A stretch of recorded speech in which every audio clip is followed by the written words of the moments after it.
I didn't prepare any kind of topic or anything for today. I assumed you would just come ready. I'm ready to talk about whatever. Yeah, not that we ever need a topic. Yeah, I know there's stuff swirling about for both of us, and I know something will generate. So. Yeah, it's been a while, and if anything, I could talk your ears off about the Ancestral Puebloans or the Anasazi for hours, because that's what I've been researching at home. I do want to hear about that. And maybe we do talk about treasure hunting, because literally my camera is on top of like 15, I'm propping up with 15 gold coins, and on top of that is my 3 Lakes book that I wrote underneath that. Nice, dude. But yeah, I'll start.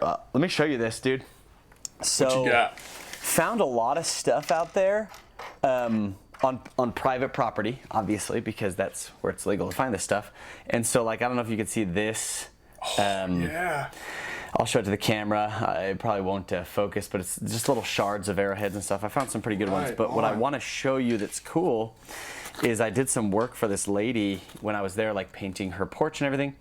And when they put a pipeline in, they actually had an archaeological dig come out. Dude. And so... let me see if I can focus this on my camera real quick without knocking it over. Yeah, so this is called lithic debitage. It's when they're making flakes. And then this other one, I'll show the camera first and I'll show you, is this kind of scraper tool thing. Yeah. That's so she said they gave us all of this stuff. Let me focus back in on me there. It's not the best way to do that, but that'll be confusing when I'm editing, but that's all right. Anyway, so this lady had a whole archaeological site come out, and then they requested the artifacts, and you have to like return them to the people. So I'm sure they kept all the fancy arrowheads and everything. Sure, yeah. She just had this whole box full of this stuff, and it was freaking sweet. That's awesome. So is that one that's like a scraper? Is it meant to be one of the? Is it like a leather scraper or whatever? Is that what that is? I think so, yeah.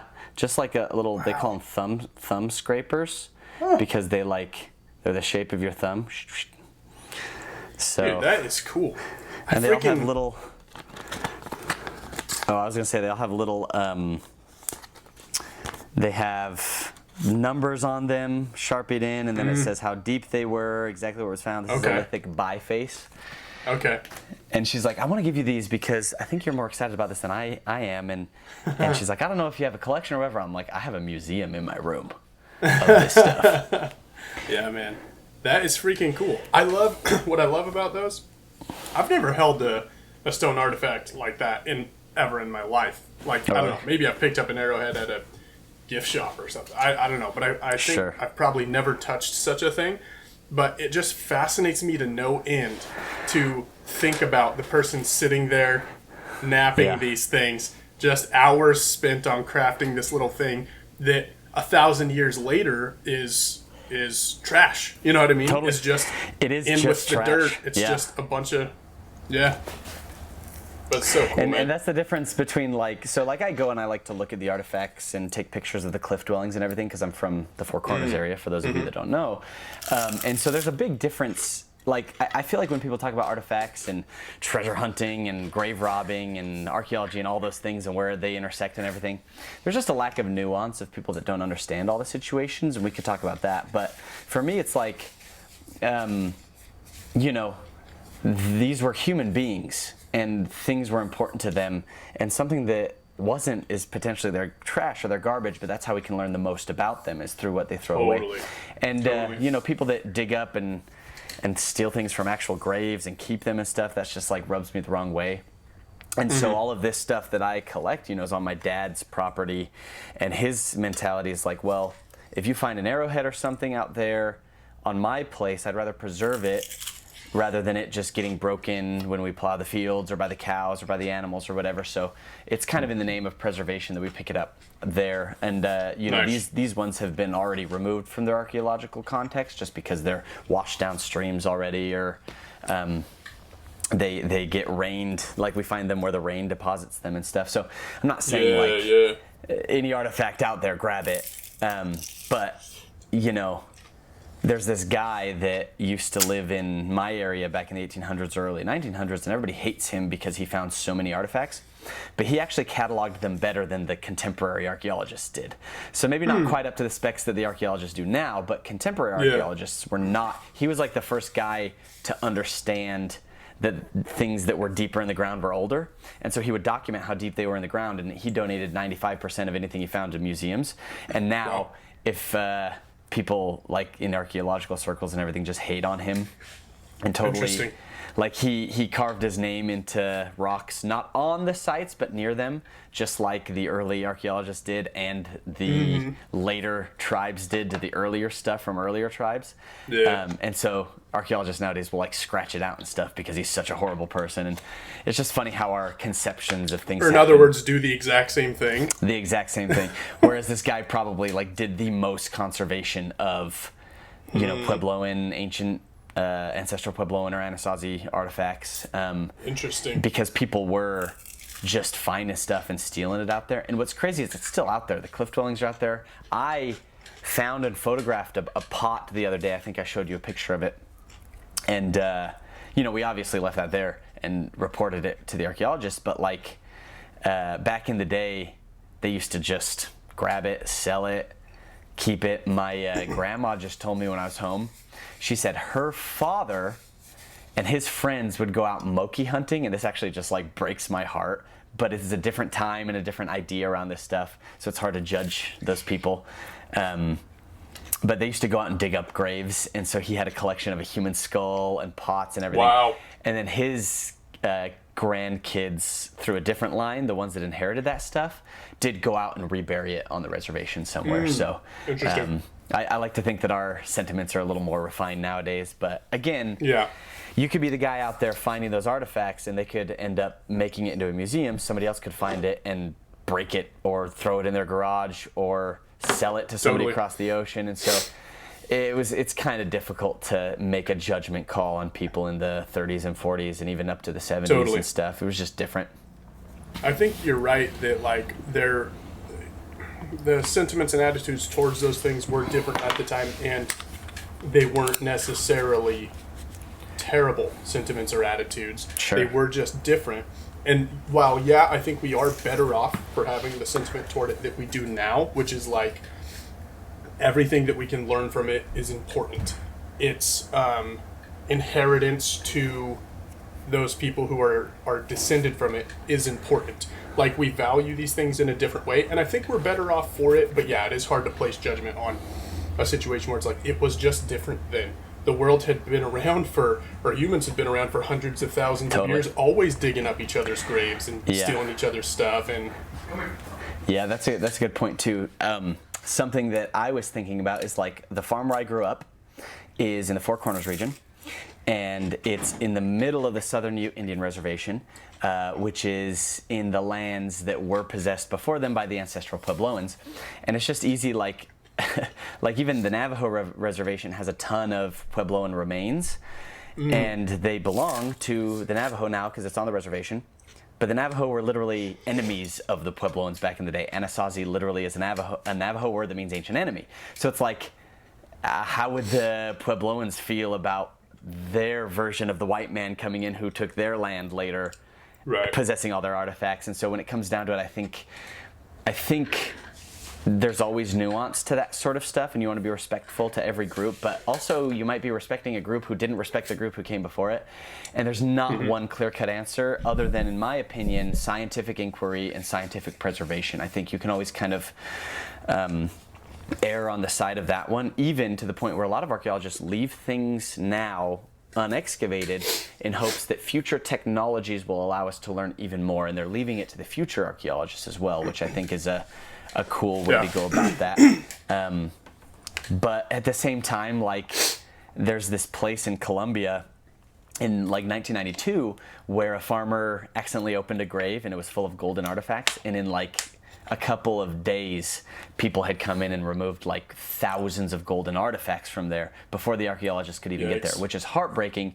But also, what are you going to tell a poor Colombian farmer who lives in a hut made of sticks, like many I encountered when I lived in Colombia, who's just trying to feed their kids like, of course they're going to go in. Everybody else is stealing the gold. They're going to go steal the gold and sell it to somebody to feed their family. And so it's like, that's wrong. I would. It's wrong, but it's like, I can't blame them for that. Like, Totally. obviously that has disrespected the graves of the people, but also has stopped the archaeological work. But also the person buried in that grave, if they could show up, maybe they would say, like, you know what, man?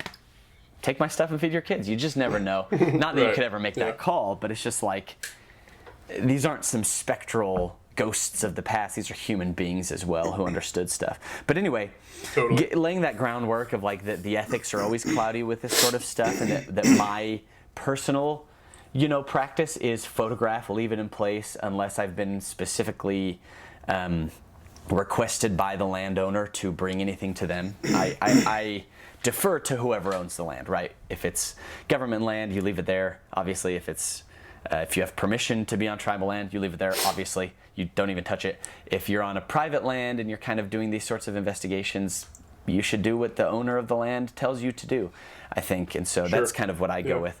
But man, my understanding of the Four Corners region has just changed significantly even this week. And really? Yeah, I think we were talking about it. And like, I grew up, I didn't think that there was that much of that going on. I knew Mesa Verde existed half an hour from my house. And it was just on our property, there was nothing really there. So I didn't think about it until I realized this trip, there's tons of shards of pottery, 50 meters from my house, from my door, where I grew up, that I had somebody else have to show me, like these fields I walked over this whole time that have been plowed. There's probably a site right there. And there are arrowheads in the canyon that my dad has behind his house. And there are cliff dwellings across the road. And I just thought that, like the Anasazi, which, as a tangent, I use Ancestral Puebloans or Anasazi interchangeably. I know that Anasazi people are offended about because it's an exonym, which is essentially a name given by an outside group and not what people call themselves. But also we call them the Ancestral Puebloans, which is a Spanish word. And it's not like the Spanish treated those people very well either. You know what I mean? Sure, yeah. And so I think that the best thing would be if the Ancestral Puebloans gave us their name for themselves, but we only have their descendants, and each of their descendants, the Hopi, the Zia, the Zuni, they all have different names for their ancestors. And so it's kind of like there isn't really one. So Anasazi, I think, is as valid as any, just because it has come to mean not ancient enemy in Navajo, but just the ancient ones. Much in a similar way that American Indians, I think, is more correct than Native Americans for those living in the continental United States, because it differentiates them. And the more differentiation, the better. If you can call them their tribal name, that's the best. And even down to the fact that Caucasians aren't from the Caucasus Mountains. You know what I mean? Like, names change and evolve over time. So anyway, that's the tangent on why I sometimes use Anasazi. Cool. But cool. Just to finish up this idea, because I've been talking a whole bunch about it, and maybe it'll lead into some other treasure hunting stuff or whatever. I'm pretty convinced of these sort of alternative theories in the realms of archaeology that literally there were the basket makers that lived in this area who came after the Paleo Indians. So the Mammoth hunters, the Clovis people lived there. And then their descendants kind of became the basket makers, who didn't make pottery, but they could make baskets so tightly woven they held water, which is really cool. And then the basket makers started pottery and pottery making, and around that time, they also learned agriculture. And then the Chacoans came up, is what I call them, the people that introduced Chacoan culture, which is Chaco Canyon, sedentary dwellings. We know that they had pit houses, which then became the kivas, so they became ceremonial. But there seems to be certain political structures that the Chacoan idea came that probably partially arose from the area, but also was probably influenced by the Aztecs and maybe even Mesoamerica, probably Mesoamerica, because of the similarities between their culture. In fact, maybe even some Mesoamerican immigrants, which a lot of archaeologists don't like, and some do. But like during the Chaco period, between like 1100 and 1250, there was just this really, really abundant time of growing stuff. There was an enormous building initiative where there were just like great houses everywhere. There were 600 rooms in Chaco Canyon specifically. It was a city down in where you can't grow anything, and they had roads that were 40 feet across that would go for like hundreds of miles, straight lines. So it was a trading center, and they found macaw feathers and macaws themselves that were brought up from Mexico at Chaco. They found brass and bronze beads. They found things from the Great Lakes region. They found sacrificial knives like those that we see in Mesoamerica. And so it's much likely that at least the idea of this political system was imported from somewhere else. We don't know for sure. But it was a time of like harsh rule, aristocrats, influential families and great houses and everything. And then around the 1250s, we see a breakdown of their culture, probably because of climactic stuff and maybe pressure from other tribes coming in, like the ancestors of the Navajo and the Utes and those sorts of people. And we see just this civil war sort of happen, where the locals kind of went back and started building defensive cliff dwellings. That's when that happened, to defend themselves. And then the away team, the Chacoans, were kind of just like fighting them in just horrific brutality, cannibalism. That's just true. That's for sure happened in some cases, but definitely pretty much a genocide. Just a total destruction. These people were burned inside of their own houses. They were just tore apart into like tiny bits. We can't even find their hands and feet. Those are missing. So we don't know what they did with their hands and feet, if that was a cultural thing. We do know that six-toed people were very important in Puebloan culture. Physically, people with polydactyly, as well as there's a bunch of petroglyphs with six-footed people. Okay. But anyway, after that civil war, whatever happened, all of them left in the year 1300. They just abandoned everything, storehouses full of corn even. And then the modern Puebloans, the Hopi, the Zuni, those people who live in diverse pueblos throughout New Mexico to the east, west, and south, actually have practices of forgetting that time period. They call it the Great Forgetting, of trying to kind of white out that period of history because it was probably so horrific. So anyway, literally, here I am thinking I just like grew up in random America, not by anything cool to me as a kid. I thought of the Mayas and the Aztecs and the Incas. That was cool. But then I realized that literally I grew up in the apocalypse, the post-apocalyptic realm of an empire, essentially. That's where I grew up. And then after they left, then the other tribes, which were mostly nomadic, like the Utes and the Navajo, came in and they became the Huns and they had their own sort of empires and stuff like that. So anyway, none of that's a perfect retelling of all of that because I'm not a professional, but it was just interesting that I thought I grew up in a boring place when in reality I grew up among the ruins of an empire, if I just opened my eyes to look at it. And that kind of paradigm shift is something that didn't fully hit until I was educating myself and exploring stuff and talking to the archaeologists and visiting these places this week, including Aztec ruins, half an hour from my house, that had a couple hundred rooms that was so well preserved you can walk through a series of a bunch of these rooms and the roofs with the wood are still intact. The rooms themselves are still intact, 900 years old. Wow. It's phenomenal. You say Aztec. Are they recognized to be Aztec? No, that's just what the Spanish called the ruins, because of their experience coming up from Mexico in Cortez's expedition looking for the seven cities of Cibola and stuff. He called them Aztecs, but then now we know they are Anasazi or Ancestral Puebloan. I see. Okay. And in my opinion, I would say even Chacoan, even a specific subset of Ancestral Puebloan, which is Chacoan, because the Ancestral Puebloan were a bunch of different kind of polities and identities. But we all kind of lump them together as the Anasazi, who are slightly different from the Fremont culture to the north, which is Utah, at their contemporaries, and the Hohokam over in Arizona, Nevada, and then down south is the Mogollon, which was kind of there into Mexico and below them. So that was really interesting to see. But they talked about in a lot of these podcasts this kind of, and this might be a good segue actually, and I'll stop just going on a full-on monologue, but you're good, man. They call it like the tortilla line or the tortilla veil or tortilla wall or whatever, and it's just this weird idea that archaeologists perpetuate, where it's just on the border of the U.S., where below it are the Aztecs, Incas, and everything. You have kings, you have temples, you have civilizations, and above it you have chiefs and mounds and tribes. And so it's like just this weird, it's all the same. They're kings still. They're still temples. They're still pyramids. They're still like civilizations north of the border, but we don't look at them that way just because of how archaeologists have decided in their own kind of dogmatic way to separate them, because they don't want it to feel like they're that connected other than just a little bit of trading for some reason.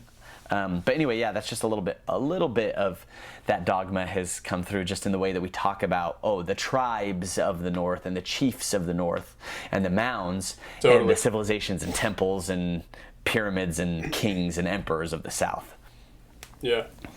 So, okay, how much do you think that is a holdover from early continental American settlement where we were on a what do you call it?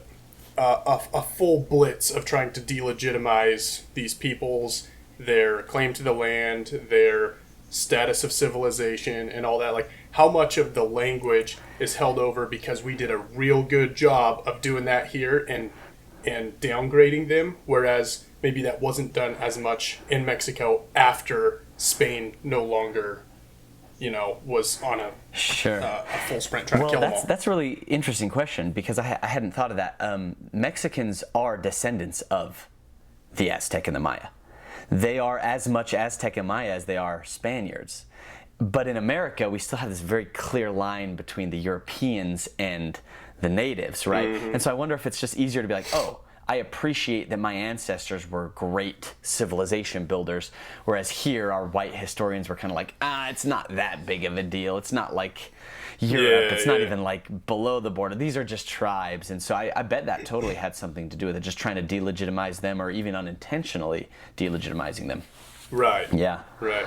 It does make a lot of sense to me what you're saying, that like the civilizations that existed from Middle America up through Southern America, like that basically it would all be contiguous and like spectral in some sense. Like there would be a continuum, whereas there might be pockets of land that are less than inhabitable or whatever, but there shouldn't be any real big breaks in the peopling of those areas, and they would kind of slowly turn from one thing into another over great distances, but that there wouldn't really be lines in the sand to separate them. That totally makes sense. That I think borders are more of a modern concept, and we think of borders. We think like, you live 10 feet this way, you're American. You live 10 feet that way, you're Mexican. But it's like that's such a modern concept, and actually that's something I have been reading about in archaeology, is that like it is always a diffusion sort of thing. And 900 is kind of the year that the Chacoan stuff started, the Chacoan phenomenon, or the Chaco phenomenon is what they actually call it, which is exactly the year of the fall of the classic Maya. That's when the classic Maya fell. Oh, interesting. And then they regrouped in the so they were the highland classic Maya, and then they fell. That culture kind of imploded in the year 900, and then they kind of regrouped in the lowlands with Chichen Itza and everything. And they also had other offshoots. And is it so hard to believe that one of those offshoots might not have been super north at exactly the same time? Because we know that those sorts of ideas did go up to Mexico, into not Tenochtitlan, because that's the Aztec Empire, but the giant site in Mexico. What's it called? With the giant temples, the biggest temple in all of the Americas. You talking? What's that site called? That's not Chichen Itza? No, it's the big one in Mexico. The Chacoan Temple? Huge, big site. In Mexico City? Not Mexico City, but near it. What is it called again? Okay, yeah. I do know what you're talking about. And it is called...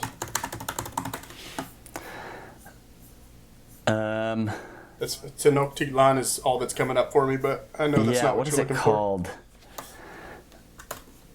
called? Dang it. Maybe I should look. Cholula.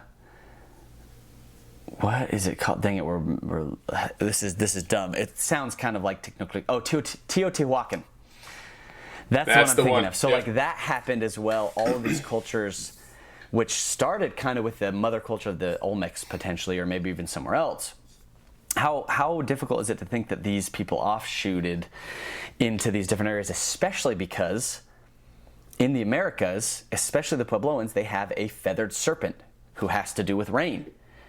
Or a horned serpent. It is also a horned serpent a lot of times. They also have, in a lot of North America, hero twins. They have hero twins, which is a very Mayan concept. And the Aztecs have hero twins as well. And a lot of archaeologists have actually looked at sites in the Four Corners region, and they're always like 2 is a really big number at all these sites. Like Chimney Rock out near Ignacio is like these 2 big spires, and they actually had smoke signals to where they could communicate hundreds of miles within a day just from their smoke signals. We don't know exactly how they do it, we just know that they could, which is fascinating. Okay. This empire that existed in the American Southwest. So they have the feathered serpent rain god kind of thing. They had hero twins, and then I even kind of found this linguistic connection, which I don't know if it holds any water, but the kiva is an underground sacred space for the Puebloans and modern Puebloans, and it's kind of based on their early pit houses, which is what they used to live in these underground pit houses, and then it became ceremonial. But the entrance is called the sipapu, and I may have told you about this, but the entrance to the kiva is called sipapu in like modern Hopi. Okay. And the underworld of the Maya is called Xibalba. And so those don't seem super similar, except if you're looking at Xi, Pa, Pu, Si, Bal, Ba. It's like with the sort of vowel shift and everything, those could have maybe a similar thing, but who knows? Totally. And the fact that there are, I don't think that's that big of a stretch linguistically. You relocate a group of people by a couple hundred miles and they'll already start speaking differently from each other. You add a few hundred years in there, absolutely. And what's interesting is and we don't know about the ancestral Puebloan ideology as much as just archaeologically. We know the modern Puebloans, the Hopi, the Zuni, what they do. But one of the interesting things too is that Mesoamericans specifically have gods of the underworld who live down there, who are very important. That's why the hero twins go down, they challenge them to a ball game. And then, that's their kind of founding myth, whereas the founding myth of the Puebloans, as far as we can reconstruct, is that the Kachinas, which are their kind of like gods and spirits that inhabit everything, there's certain Kachinas for different things, are also from below the Sipapu. They're from the Kiva. That's where they live in that world that they're representing, which for the Puebloans is the first world, or the third world. I think they have a bunch of worlds, and we're in the fourth world now. But they lived in this world to be protected from a flood and a fire, and then the Kachina kind of helped them emerge from the Sipapu, and that's the center, the navel of the world, where they were born into this world. And it's just like too many similarities to just totally discount, especially because Mesoamerican ball courts have been found in the American Southwest, and ball courts. And then I even like ball games are totally a thing in the Americas, especially lacrosse with kind of these stick sort of things. And some of those hockey stick looking things were found at Mesa Verde. Nobody really knows what they're for, and I'm wondering if that's a variation on the Mesoamerican ball game. So I think that it's just silly to totally discount that and to try to just push this narrative like, oh, they were just trading a little bit, when it's like they were raising macaws and they had sacrifice, and like I don't know. I just think the evidence is overwhelming. But I'm still reading about that, so I'm sure I'll have more evidence in the future. Yeah. That's crazy, man. And I bet you were onto something with the Sipapu Xibalba thing. That is very similar, and for it to represent concepts that are so similar, one physical, literal, and one symbolic. That's kind of nutty. Sorry, my camera stopped, so I'll probably black out for a second there. You good? But yeah, I'm on. I feel like we don't have to cut it off right now. We can keep talking about this stuff. But it's just fascinating because it's also like there is wonder all around you, and there's interesting stuff. And like I just on a short walk from my house could go look at and appreciate some of these cliff dwellings and take pictures of those, and that's just so fascinating because they built these hundreds and hundreds of years ago, and I've literally seen the corn cobs laying there still that have just not been touched for like maybe 1,000 years, and that's just cool. And I think that is, appreciating that is important no matter where you are, appreciating the people that came before. So Yeah, the Anasazi, they're freaking sweet. And I'm cooking some That's freaking Anasazi awesome. beans right now, which we talked about. I sent you a picture earlier today. Yeah, man. They're these red and white speckled beans that we only have because people discovered them in pots, like in the 1950s, in cliff dwellings, and started planting them, and they grew. And so now we have these Anasazi beans that you can buy. That's so awesome. I love the further back into human agricultural genetic modification, like the earlier into that you can get your food, the better, obviously. Yeah. And so that's like, I think it's so cool that those are still around. Yeah, I'll tell you, I'm going to eat it tomorrow, so I'll tell you how they are. My grandma said they're not as good as regular pinto beans. She's like, they're not quite as good. Well, sure, that's what genetic modification is all about, is making something more desirable, more hardy. Her mother's family owned a bunch of bean farms in Dove Creek in that area. So nice. It's kind of like in my blood too, is that like that's cool. Growing the pinto beans, which is cool as well. There's some really seriously impressive sites out there in the Southwest, things that I didn't even like. Like I was wandering around Aztec ruins, this place that's half an hour from where I live. I went to high school 12 minutes from it. And it's literally more impressive than some of the sites I saw in Guatemala, in Mexico, in Peru. I was blown away by some of the stuff I was seeing there. That's awesome, dude. So are you, obviously you're going to continue to learn about this stuff over the course of your life, but do you feel like you are finding something that will be a pillar direction for you, or something that is just representing an intense, dedicated chapter at this moment in time, or like what is this American Southwest thing to you in your mind? That's a great question, because on the one hand, that's where I grew up. That's where I was born. That's like the earth that I call my home, that I'm native to. And so I think that it'll always have a special place in that way, but I think also it coming up again this time around, because it's been a couple of waves, but this time's been the strongest. Like the archaeology, the treasure hunting, the myth hunting, the going around the world to see stuff has always been huge. So like, I love, as far as the pillars go, I'd say that like Celtic mythology, Irish archaeology is one of those pillars. And I think that because Mesoamerica already was one, and by extension just American archaeology, whether it's South American, in the Amazon, in Peru or whatever, it's because I'm starting to see those Mesoamerican connections. It feels like the same sort of thing. And I do feel like there's stuff to discover here that I might help discover. But what it has done for sure, and I'm still floating this idea around, is I think I talked to you before about going back to school. It's something that I'd like to do and finish my degree. Yeah. I think that this has maybe convinced me that part of my degree, or at least maybe the degree I will get, might be an archaeology degree.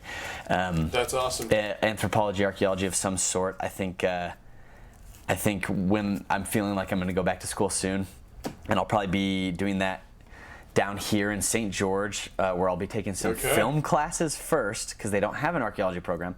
So I probably will then maybe go back to BYU and get an archaeology degree with a film minor, or a film degree with an archaeology minor. Because honestly, I'm actually only 3 semesters away from having my archaeology degree at BYU. Wow. So that as far as that pillar goes, I'm not going to go get a job in archaeology necessarily because of the other stuff I have going on, maybe in the future, but as far as what my degree will be, I think this has convinced me of that. We'll see how it goes in the future. That was a really long answer to your question. No, that's a great answer to the question.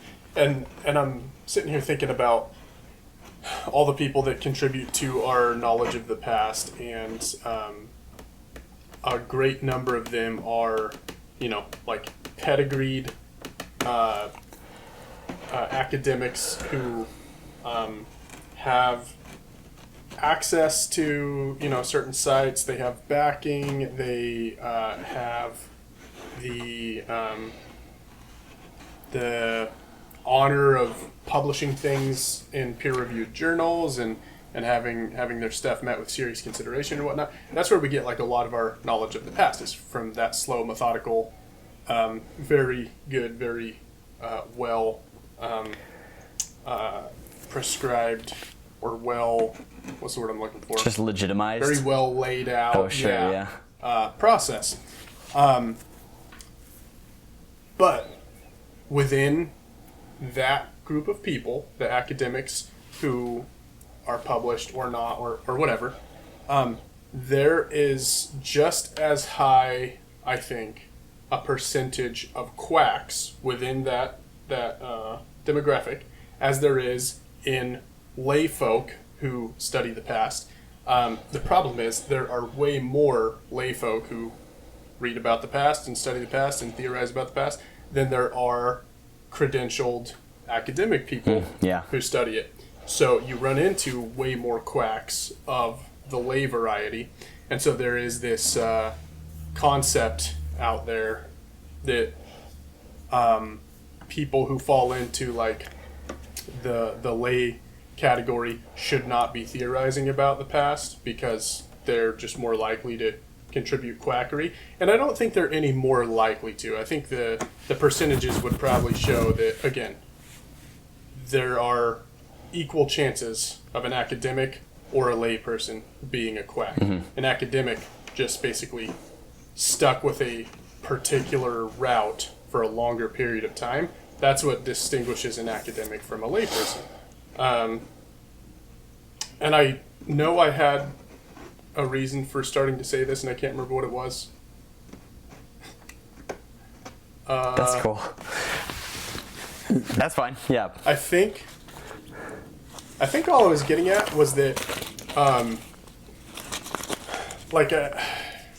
I think that up until you get a degree or whatever, like whatever kinds of things you discover out there, whatever kinds of things you, theories you develop, like I think those are all things that you should attempt to document, attempt to float into those conversations and whatnot, because I think we stand just as much a chance of learning about the past from lay folk as we do from academics.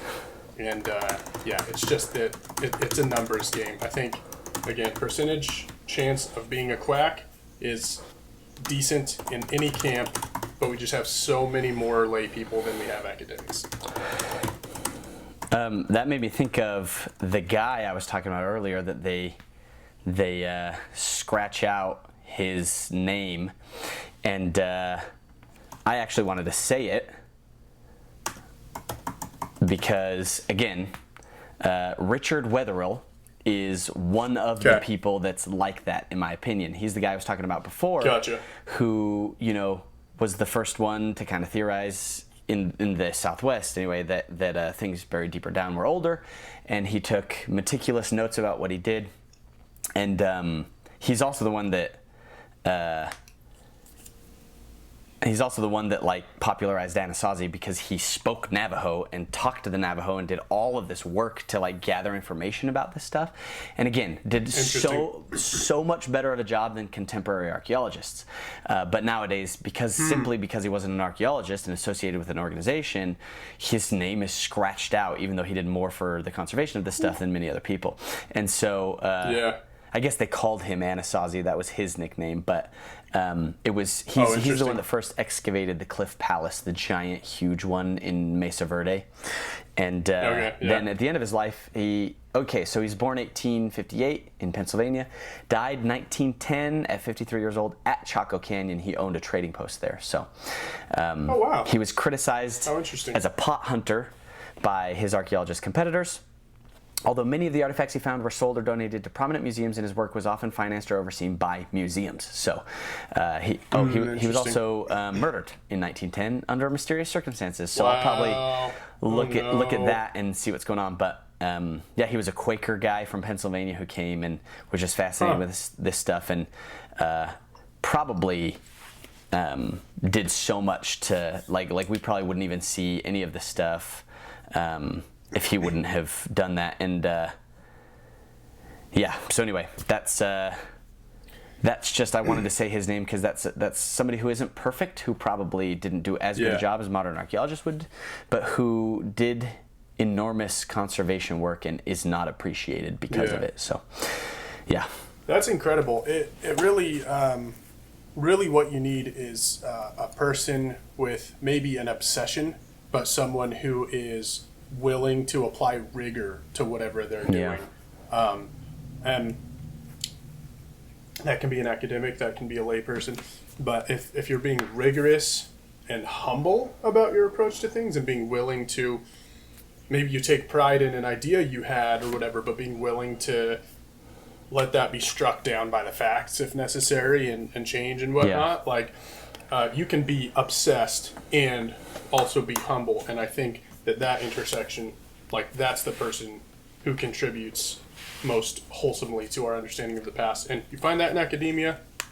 Totally. But you also find it outside of academia. And you find people who are, forgive me, shitheads in academia and outside of academia who won't let the facts speak for themselves. Totally. Yeah, and the Richard Wetherells were the people out there stopping people like my great-grandfather who was digging up skulls and keeping them in his display case and having his descendants have to rebury them. So I'm glad it ended up as outdated maybe as it is to say the Indiana Jones morality and ethics of it belongs in a museum, which I understand by modern standards isn't exactly the best archaeology, but in the 1930s, absolutely 100% was pretty much as ethical as you could get with that sort of stuff. So, because I just want to say, a reconstructed pot, find the shards, glue it back together, is going to get you around $5,000.